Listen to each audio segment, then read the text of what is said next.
Welcome, everybody. Thank you for joining us.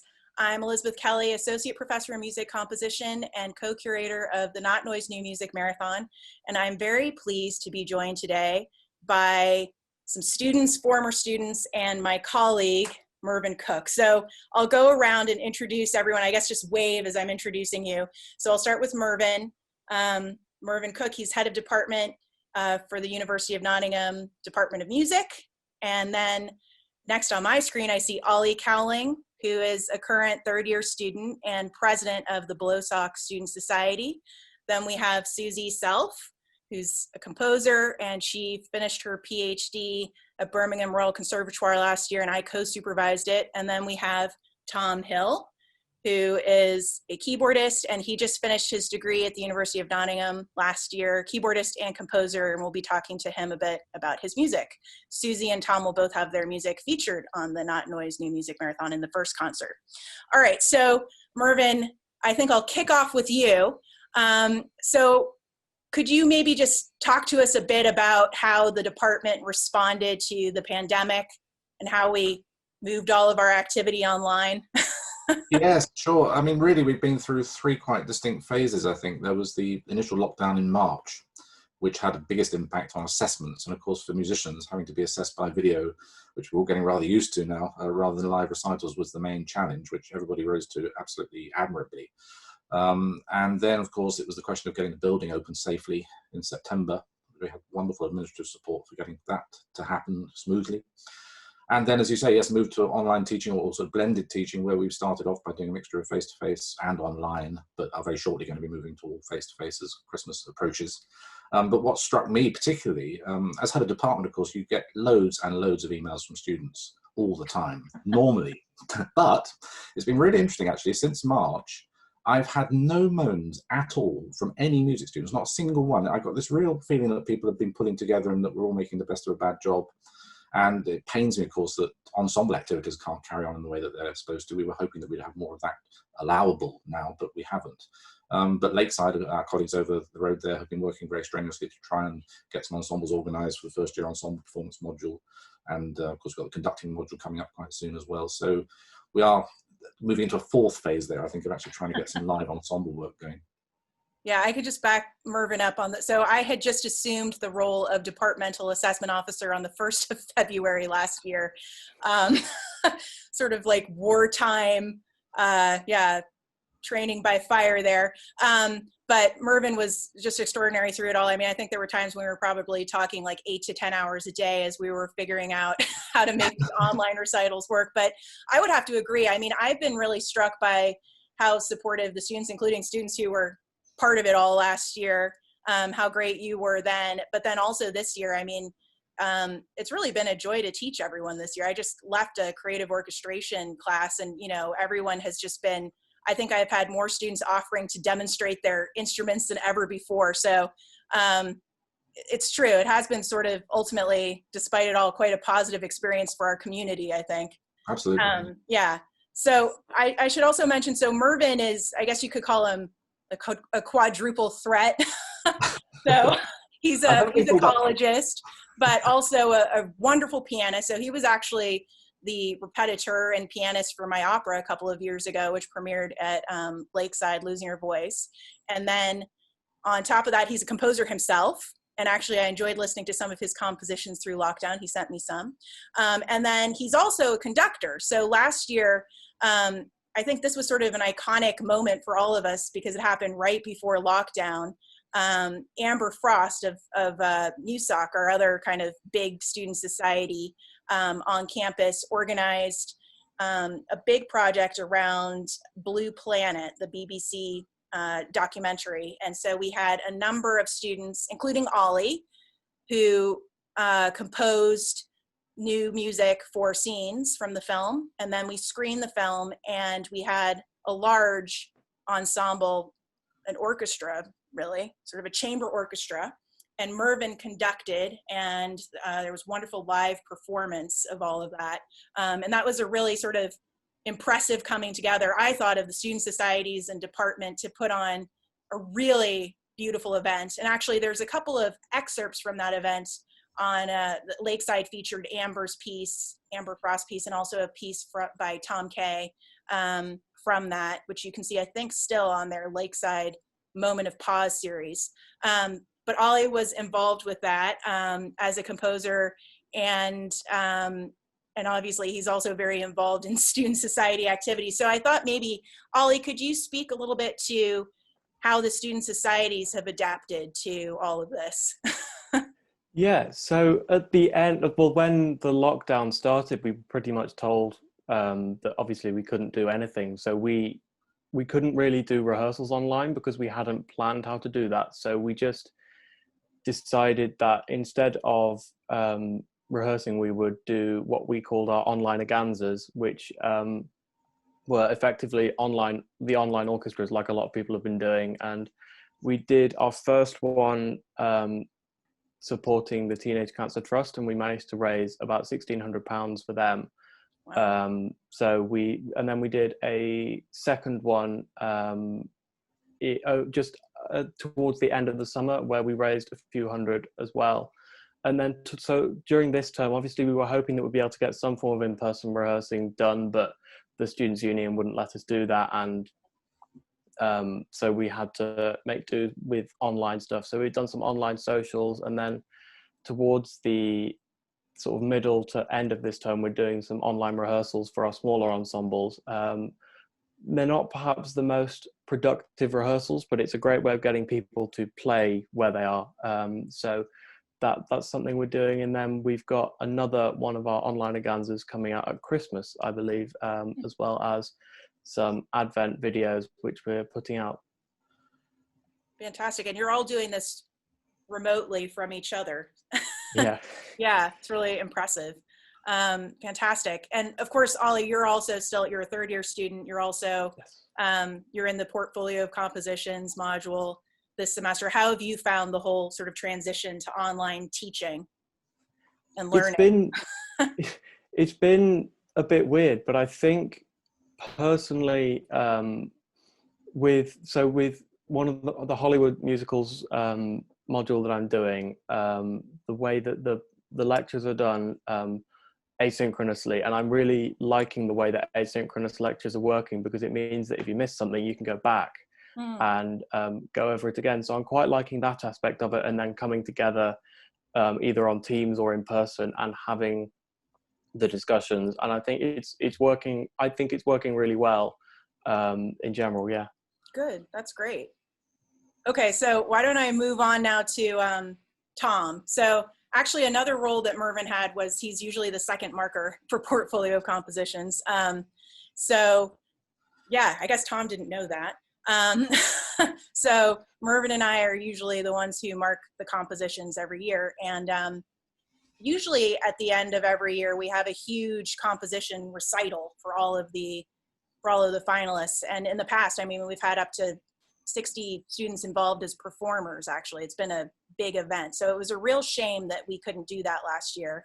And we sort of moved online. So Tom was in the module. We moved online right as people were sort of starting to finish things up, and right as we were moving into that phase of planning to have the recital. But Tom, you know, you were a performer also, actually. So actually, Tom, didn't he win one of the performance awards last year? I think that you did, right? Yeah. Somehow. Yeah. So Tom's quite an accomplished performer too. But maybe can you speak a little bit to what it was like for you as a third year student, you know, transitioning online when you were expecting to have the final performance recital and the final composition recital, and how you adapted to it? So when I found out that we were all going to go into lockdown, I did wonder how the final recital would pan out. I always thought that the portfolio of compositions module would carry on, because, you know, even during a pandemic, that's the one thing that can carry on is creativity. So yeah,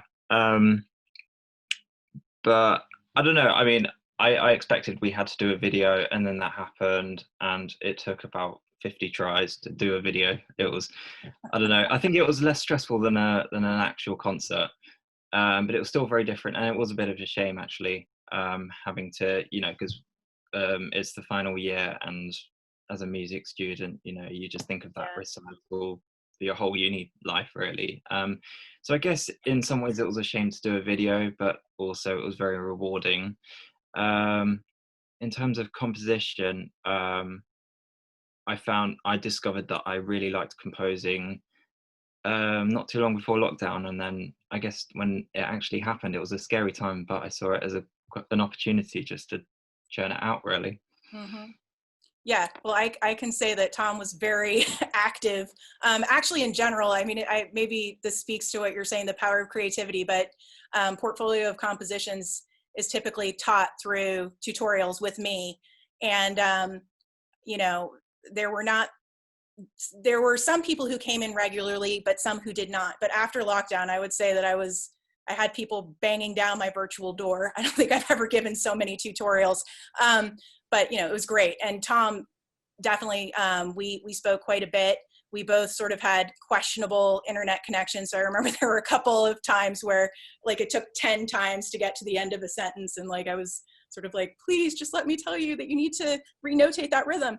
But we made it through. And actually it's interesting for composition teaching. I found that, and Ollie, I've given Ollie some tutorials this semester, but there's actually something nice about being able to share the screen and sort of really dive into the document together. I actually think that there are some nice things about teaching composition virtually. And actually through the course of these interviews, that's something else that's come out with other people who teach composition who I've spoken to. But so Tom, maybe could you speak a little bit specifically to the work that we're featuring? And I know that you composed it as part of your portfolio, but you were very active over the summer in putting together a CD, right? Or recording? Yeah. Yeah, so I've done a number of compositions over the summer, which I'm putting all together, and I'm constantly finding things I should be doing with them. It's really annoying as a composer. But in terms of Promenade particularly, that was an idea I came up with a year ago, like the main chorus, and then I decided I wanted to do like a version for portfolio of compositions. And I thought it was the most musical out of my ideas, so I stuck with it. And now I listen to it back now. I feel like it was very basic back then. Because it's interesting to actually grow as a composer and listen to your old compositions. So that piece was. I don't think I was actually going to play that at the recital because it involved organising 7 people, and I'm not very good at that. Yeah, but it was originally meant for an ensemble, and now it's more of a backing track that I would play along to, and I'd switch between sax and piano, and I guess that makes things a little bit easier in some ways. So now it's sort of a showcase of Tom. Fun to watch, yeah. Yeah. So you'll hear that this is one of Tom's works that he sort of finished and has now, I don't know, continued to evolve in the post-lockdown or continuing lockdown environment. That started off in Portfolio of Compositions. We also have another work that was composed for Portfolio of Compositions by Annabelle Dursey, and Annie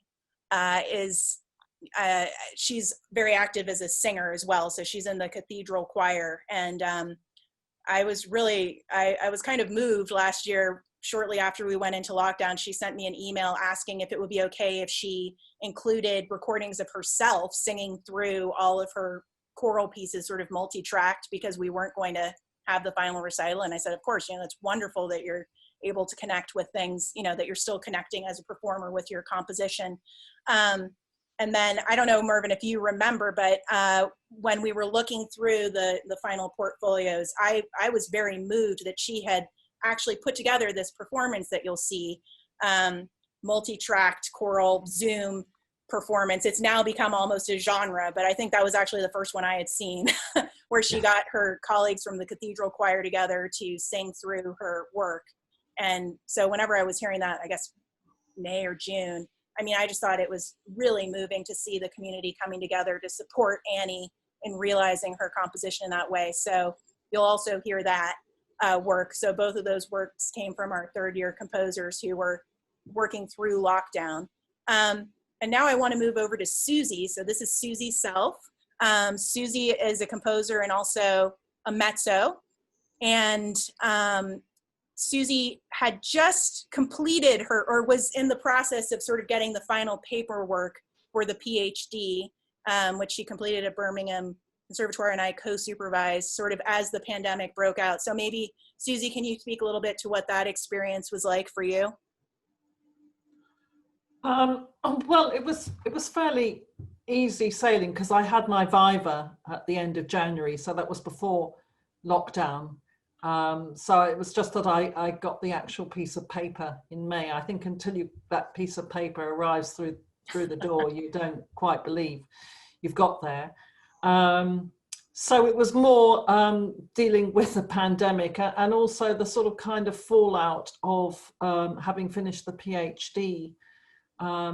Somebody on Twitter was asking, you know, how do you feel after finishing a PhD? And it's so paradoxical. There's a feeling of elation, a feeling of exhaustion, a feeling of wonderment, a feeling of self-doubt. It really takes you through the whole gambit. And then, of course, with the lockdown, and it was a tricky time because I had a tour set up of my new opera, Artemisia, and all the singers rehearsed, and I was finishing the last bit of the orchestration, and of course that all collapsed, and I felt quite at sea for a little while. But then I sort of picked myself up and went very much into the work I do with installation, with video and creating music in my studio. And that became really quite successful. And a bit like everybody else has been saying, I found new avenues of connection, particularly over in the USA, and talking to people in a different way. And I also teach composition at Junior Guildhall, and that went straight on to Zoom. And very similar to some of the things you've been saying, Elizabeth and Mervyn, you know, the feeling of actually intensifying the work with the students rather than a falling away, and also a sort of 100% turnout at classes, usually at Guildhall, Junior Guildhall. They're very delicious cheese toasties, so students may sort of wander into a class, you know, 20 minutes late. That's all sort of over for the moment. So no, it's been really good. And then should I talk about the piece? Because your piece actually sort of specifically responds to the pandemic, the Frontline Worker. So can you? I've been impressed that you've really had all of these premieres through lockdown, including this work. So if you could speak to the Frontline Worker, that would be great. Yeah, well, this was, you know, something that I occasionally indulge myself in, is to go in for a composition competition, but I don't like it very much because I never get anywhere. And I have a rule: I won't go in for a competition if you have to pay money up front, because I think that's a bit of a rip-off. But this was a competition set up by the Skipton Camerata, which is a very fine ensemble up sort of near the Lake District. I didn't even know it existed. And I think they got a lot of money from the building society in Skipton, and also maybe out of the Arts Council, because there's been various funds. And they decided to commission, they set up a competition to choose 5 composers to respond to the lockdown diaries by the actor Kamal Khan. And so I sort of with trepidation actually put in one of my compositions that I'd had workshopped and performed by the Birmingham Contemporary Music Group, but I also put in one of my installations, which was called John Cage Meets 2020, and it involved an encounter between his ideas and Greta Thunberg. So it was pretty off the wall, sort of kind of lockdown madness, I suppose. But I think they had 48 composers, and I was one of the 5 chosen and paid, amazingly. Congratulations. to compose this piece for the same setup as A Soldier's Tale, so 7 players and a narrator. And I found this really fascinating, and 1 month to compose the piece. And it's quite a complicated ensemble, because particularly the percussion, you know, the practicalities of how much you can incorporate. And I was allocated the Frontline Worker, which is about a nurse who starts off her narration saying, I don't know why I bother, I would really prefer to become a stand-up comic. And she goes through all these ramifications of how she'd like to be a comic. And then she reveals that she's gay, and that she resents the NHS for taking over the rainbow symbol for Save the NHS. And she refers to Dorothy, of course, in The Wizard of Oz. And so I was quite perplexed by this text. I thought, I don't know what I'm going to do. And then it finishes at the end with the reasons why she left the NHS, and it actually suddenly becomes very serious and quite tragic. She lists all the problems, the lack of PPE and ventilators. So with trepidation, I started this composition, and I'm really pleased with the result. I mean, mainly because the players were absolutely fantastic, so was the narrator, and I get the impression they literally only had a budget to go into a recording studio and do it on spec. I don't get the feeling they were able to have a lot of rehearsal. So I was very pleased that I'd sort of kind of, Elizabeth, after all that supervision, I'd you know, maybe got all the spelling as best I could and taken into account all the logistics of each instrument. So it did seem to comes together very nicely on the film, and they did a fantastic job of filming it. And yeah, it's out there in the public domain, and another of my colleagues from Royal Birmingham Conservatoire, Nicholas Olson, he's got a piece called The Frontline Worker. Oh, no, it's not, that's my piece. I can't remember. Oh, The Anti-Masker, that's right, The Anti-Masker. So you get a sort of flavour for it. So, I mean, it's terrific to, I'm sure, as other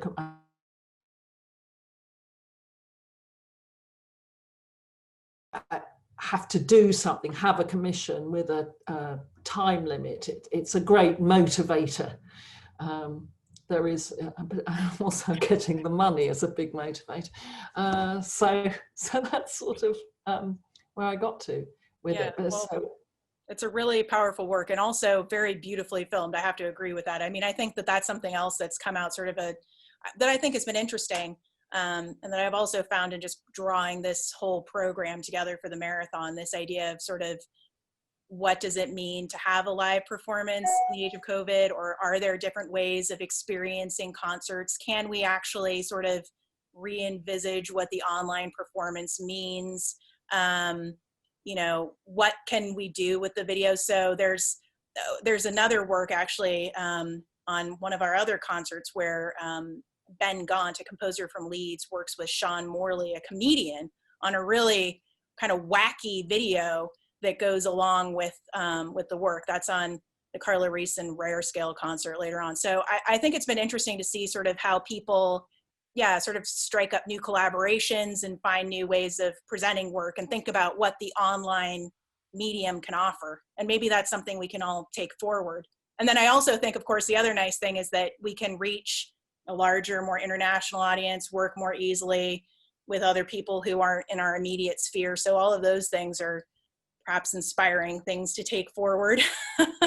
Although I think we'll all be happy when we can also experience live performance again in a conventional space. At any rate, thank you so much to all of you for joining me today. I encourage everyone who's watching to check out the video that includes Susie and Tom's work. The first concert actually for the whole marathon, Midlands Community Music. So thank you so much to all of you for joining me today. I really appreciate it. Bye. Bye. Bye, Elizabeth.